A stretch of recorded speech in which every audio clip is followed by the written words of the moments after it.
సమస్య వల్ల ఎరికే కదా నేనెవలో నేను మీ 690 పాపానని. ఇయ్యాల కొత్త కొత్త ముచ్చట్లు పట్టుకొని మీ ముంగటికొచ్చిన. మళ్ళా గయ్యేందో ఓ పలు చూద్దాం పాండ్రి. ఇగోనుల్లా ఈ ముచ్చట ఇన్నాక నాకైతే దుఃఖం ఆగుతలేదుల్లా. రోజు పని మీద పడి జీవితంలో ఒక్కరోజు కూడా తీరిక లేకుండా పోతుందని ప్రయాగరాజ్ కాడ జరుగుతున్న కుంభమేళకు పోయి పుణ్యస్నానం చేసి వద్దామని 12 మంది సుట్టపోళ్ళు దోస్తులు కలిసి చిన్నపాటి బస్సు కట్టుకొని పోయిండ్రు అంటున్నుల్లా. ఆడిదాకా పోయి స్నానాలు గట్ట చేసుకొని సంతోషంగా ముచ్చట పెట్టుకుంటూ వస్తుంటే మాయదారి లారీ యాడి నుంచి వచ్చి మోపోయిందో ఏమో కానీ వస్తున్న బస్సుకు టక్కర్ కట్టిందిట్లా. ఇక ఇంకేముందుల్లా ఏడుగురు ఒక్కసారే విడిచిరాటుల్లా. ఈ ముచ్చట ఇన్న ఇంటికాడోళ్ళు ఏడుస్తుంటే నాకైతే కడుపు తరుక్కుపోయిందిల్లా. డ్రైవర్ అన్నలకు ఒక్కడే చెప్తున్నా, ఒక్కరోజు ఆలస్యం అయితే ఏం పోయేది లేదు కానీ తెల్లారుజామున నిద్రమోకన బండి తోలొద్దుల్లా. ఇగోనొల్లా పుణ్యానికి పోతే పాపం చుట్టుకున్నట్లు ఎంత ఘోరం జరిగిందోల్లా. ఈ జీవితంలో మల్లో పారరాని మహాకుంభమేళకు పోయి ఉన్న జీవితమే లేకుండా చేసుకున్నారోల్లా. ఒక్క దినం కూడా తీరిక లేకుండా పరుగులు పెడుతున్న జనాలు నాలుగొద్దులు తీరిక చేసుకొని పుణ్యస్నానం చేసి వద్దామని 12 మంది ప్రయాగరాజ్కు పోయి స్నానం చేసి తిరిగి వస్తున్న మనోళ్ళ బస్సును లారీ టక్కరిచ్చిందంటనొల్లా. పాపం ఒక్క పార 7గురు విడిచినారంటోల్లా. కదుమోళ్ళు కూడా బస్సులోనే ఇరుక్కుంటే పోలీసులు తిప్పలు పడి బయటకు తీసి దవాఖానకు తోలుకుపోయిండ్రట. వీళ్ళంతా ఎక్కడోళ్ళని సంచులు చదివి చూస్తే పట్నం నాచారపోలని గుర్తించిండ్రోల్లా. మధ్యప్రదేశ్ పోలీసులు మంగళవారం పొద్దుగాల గీ ముచ్చటెరకైన ఇంటికాడోళ్ళు దుఃఖం చేస్తూ నాకైతే కడుపు తరుక్కుపోతుందోల్లా. రాత్రంతా నిద్రగాసిన డ్రైవర్ అన్నలు తెల్లవారుజామున నిద్ర కాయకనే ఈ టక్కర్లు జరుగుతున్నాయని పెద్దసార్లు ఎన్నిసార్లు చెప్పినా కూడా ఒక్కరు కూడా చెవికి ఎక్కించుకోరల్లా. తొందరపడితే పోయేది మీ ఒక్క పానమే కాదోల్లా. మీరు పోయినాక మిమ్మల్ని నమ్ముకున్నోళ్ళు బతుకున్న జీవచ్చాల గతిగానే ఉండాల్సి వస్తుందని గుర్తుంచుకోండి డ్రైవర్ అన్నలు.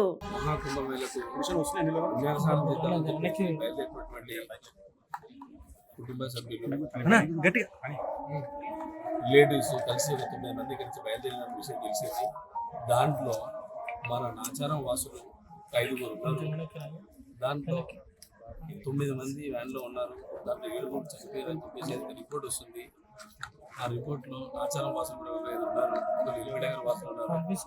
ఏంటంటే పుణ్యస్నానం చేసుకొని మన జబల్పూర్ మధ్యప్రదేశ్లో వస్తున్నటువంటి దారిలో లారీ ఢీకొట్టడంతో బస్సు అక్కడికక్కడికే రోడ్డు ప్రమాదంలో వీరు తెలిసింది విషయం. దీన్ని కేంద్ర మంత్రివర్యులు కిషన్ రెడ్డి గారి దృష్టికి, బండి సంజయ్ గారి దృష్టికి తీసుకెళ్ళాం. వారు కూడా వాళ్ళ కుటుంబ సభ్యులతో మాట్లాడడం జరిగింది. అక్కడ కలెక్టర్ గారితో జబల్పూర్ ఇగోనుల్లా మా చిన్నప్పుడు అయితే సైకిళ్ళు ఉంటే చాలా గొప్పుల్లా. ఇంకా మోటార్ సైకిల్ అయితే ఊరికి ఒకటో రెండో కూడా ఉండేవి కావుల్లా. అట్లాంటిది ఇవాళ రేపు ఇంటికో 2 మోటార్ సైకిళ్ళు ఉన్నాయి కాదుల్లా. బుడపొరగాల కానించి ప్రతి ఒక్కరు యాడికి పోతున్నా బండే తీసుకొని పోతున్నారు కాదుల్లా. ఇంకా ఈ తీర్ల బండ్లు తోలుడుతోని గాలిలో మొత్తం ఇషమవుతుందని తమిళనాడు రాష్ట్రంలోని కోయంబత్తూరులో ఉండే ముత్తు సెల్వన్ అనే తమ్ముడు పెద్ద కార్యం ముంగలేసుకున్నాడుల్లా. 4 ఏళ్ల పాటు 5 దేశాలు సైకిల్ మీద తిరిగి జనాలకు ఎరక చెప్పే పని వేసుకున్నాడటుల్లా. ఇంకా ఈ పొద్దు కాకినాడ కాడికి చేరుకున్నాడు ఈ తమ్ముడు. ఏమంటుండో పాలు మీరు కూడా ఇనుండ్రి. ఇగోనొల్లా ఇంట్లో పోరగాళ్ళకు పని చెప్పి సైకిల్ మీద బయటకు పోయి రమ్మంటే పోకుండా బద్ధకంగా సెల్ పట్టుకుని మంచం దిగట్లేదు కదోల్లా.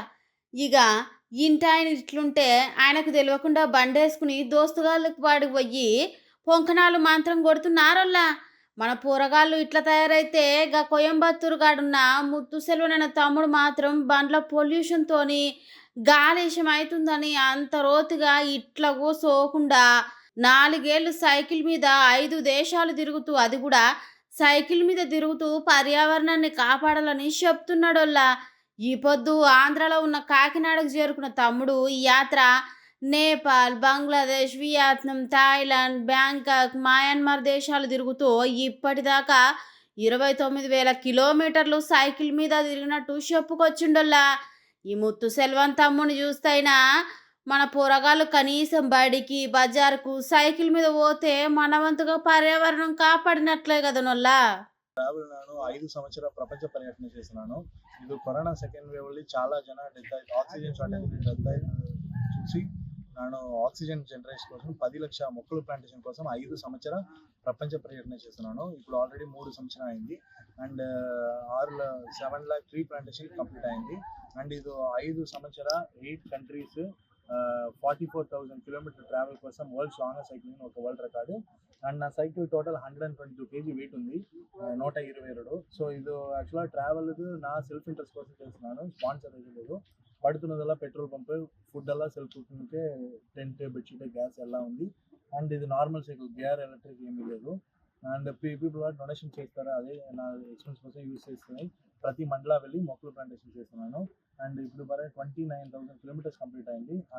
ఇది 122 kg వెయిట్లో సైకిల్ చేయడం కోసం రెడ్ మిషన్ ఆఫ్ ఇండియా ఒక రికార్డు అండ్ 10 లక్షల మొక్కలు ప్లాంటేషన్ కోసం మ్యాన్ ఆఫ్ ఫారెస్ట్ 3 రికార్డు కోసం చేస్తున్నాను అండ్ ఇప్పుడు ఆల్రెడీ 21/12/2021 ట్రావెల్ స్టార్ట్ చేసి Tamil Nadu to Ladakh via Madhya Pradesh, Ladakh to Jammu via Kargil, Jammu to Kerala via Rajasthan, Kerala to Pondicherry via Tiruchendur, Pondicherry నుంచి ఇప్పుడు నేపాల్ వెళ్తున్నాను, Nepal to via Nagaland, Vietnam, Myanmar, Bangkok, Thailand, Vietnam. ఇగోనుల్లా ఆరుగాలం కష్టం చేస్తేనే రైతులు పండించిన పంట చేతికి అందిందాకా నమ్మకం లేదుల్లా. ఒక్కసారి కాలం కాకపోయినా భూమిని నమ్ముకున్న రైతన్న అప్పో సప్పో చేసి మళ్ళీ పంటను పండించేందుకు చూస్తాడు కానీ భయపడో బాధపడో వెనకడుగు వేసుడు రాదుల్లా. అట్లాంటిది రైతన్నలకు గీ సార్లు మోసం చేసిండ్రంటే ఏం చెప్పాలో అర్థం కావట్లేదుల్లా. మెదక్ జిల్లా మాడూరు వ్యవసాయ శాఖ సహకార సంఘ వాళ్ళు రైతుల పేర్ల మీద లోన్లు తీసుకున్నారు అంటుల్లా. సర్కారు వాళ్ళు నెల నెల జీతాలు ఇస్తుంటే చల్లగా గాలి పంక కింద కూర్చొని పని చేసుకోక రైతుల కష్టం తింటే ఒంటికి పడుతుందని కోపానికి వస్తుండ్రుల్లా. ఇగోనల్లా దేవుడిచ్చినట్టు సర్కారు నౌకరు వస్తే కడుపులా సల్ల కదలకుండా గాలి పంక కింద కూర్చొని పని చేసుకొని నెలనాడు జీతం తీసుకొని పెళ్ళాం బిడ్డలతోని సంతోషంగా ఉండకుండా ఎందుకల్లా ఈ పాడబుద్ధి? ఎండనక వాననక ఆరుగాలం కష్టపడితే పెట్టుబడి మిత్తిలు పోను 4 రూపాయలు మిగిలితే అదే మా భాగ్యం అనుకునే రైతన్నలను మోసం చేయాలని ఎట్లా అనిపిస్తుందోలా? గీ ముచ్చట ఇప్పుడు ఎందుకు చెబుతున్నానంటే మెదక్ జిల్లా కాడ మడూరు గ్రామం కాడ ప్రాథమిక వ్యవసాయ సహకార సంఘ పోళ్ళు రైతన్నల పేర్లతోని తప్పుడు వివరాలు చూపెట్టి లోన్లు తీసుకుంటున్నారంటల్లా. రుణమాఫీ గడువు తేదీలోపే లోన్ తీసుకున్న కంప్యూటర్లో ఎక్కించకపోయేసరికి సర్కారు ఇచ్చిన రైతు భరోసా కూడా రాకుండా పోయిందంటోళ్ళ. కోపానికి వచ్చిన 18 మంది రైతులు సహకార సంఘం ఆఫీసుకు తాళం వేసిండ్రట. అధికారుల అశ్రద్ధతోనే రుణమాఫీ కాలేదని రైతన్నులు చాలా బాధపడుతున్నారోళ్ళ.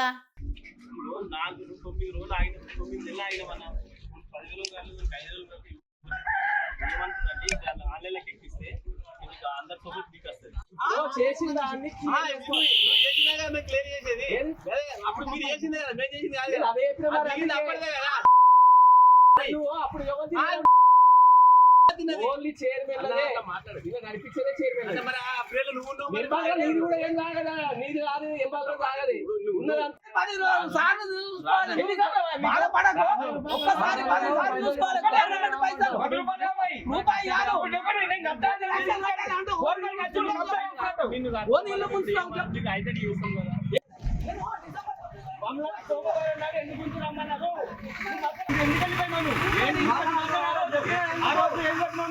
అమౌంట్ పంచుతారు రమ్మని చెప్పినావు.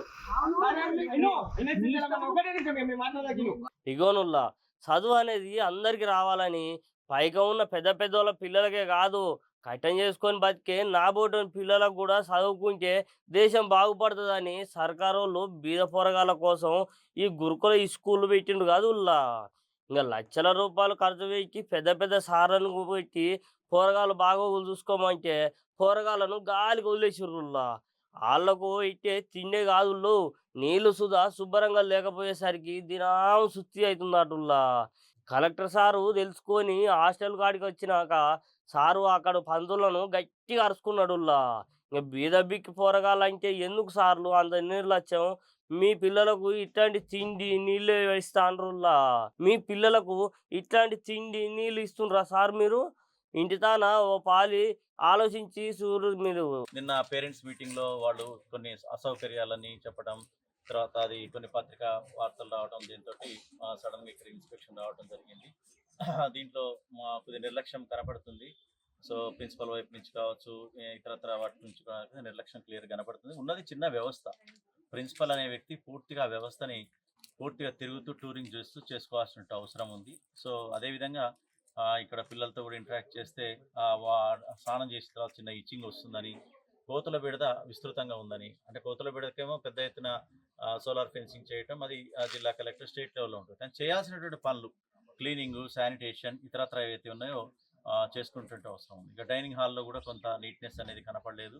డిప్యూటీ వార్డెన్ గారికి చెప్పడం జరిగింది. పనితీరు మారకపోతే మాత్రం చర్యలు తప్ప అని కూడా చెప్పడం జరిగింది. అదేవిధంగా కొంత వండే విధానంలో కూడా బాగాలేదని చెప్పి పిల్లల నుంచి కొన్ని కంప్లైంట్స్ ఉన్నాయి. ఓవరాల్గా బాగానే ఉన్నప్పటికీ వాళ్ళు ఎక్కడైతే ఉన్నాయో వంకాయ మరియు ఆలుగడ్డ ఈ కర్రీ చేసేటప్పుడు వంకాయ ముక్కలు చాలా పెద్దగా ఉండి అది తినడం వల్ల కూడా ఎలర్జీ వస్తుందని పిల్లల కంప్లైంట్. అదేవిధంగా అవి ముదిరిపోయినటువంటి కూరగాయలు వాడుతున్నారు అనేది కూడా అనుమానంతో ఉంది. సో నేను కూరగాయల షెడ్ని ఉన్నటువంటి ప్రాంతాన్ని కూడా చూస్తే చాలా వరకు బాగానే ఉన్నప్పటికీ కొన్ని మాత్రం చాలా పనికిరానటువంటివి ఉన్నాయి. వారికి చివరి వార్నింగ్గా డిప్యూటీ వార్డెన్ కూడా చెప్పడం జరిగింది. సో అదేవిధంగా ఇక్కడ ఉన్నటువంటి ట్యాంక్స్ కానీ సరిగ్గా కడుగుతున్నారా లేదా అనేది ప్రశ్నార్థకంగా ఉంది. ఇప్పుడే ట్యాంక్ ఎక్కి కూడా చూడటం జరిగింది. అక్కడ దాంట్లో కూడా మొత్తం కూడా వాటర్ కంటామినేటెడ్ అయినటువంటి పరిస్థితి, తర్వాత జర్లు చనిపోయినటువంటి పరిస్థితులలో వాళ్ళకి ఆ యొక్క మొత్తం కూడా వాటర్ ఎప్పటికప్పుడు కూడా క్లీన్ చేసుకునేటువంటి పరిస్థితి ఉండాలని చెప్పడం. చూసిరు కదా అయ్యాలి కొత్త ముచ్చట్లు. రేపు కొత్త ముచ్చట్లు పట్టుకొని మళ్ళీ మేము కూడా వస్తాం. అప్పటి వరకు చూస్తూనే ఉంటారు 6 9 టీవీ.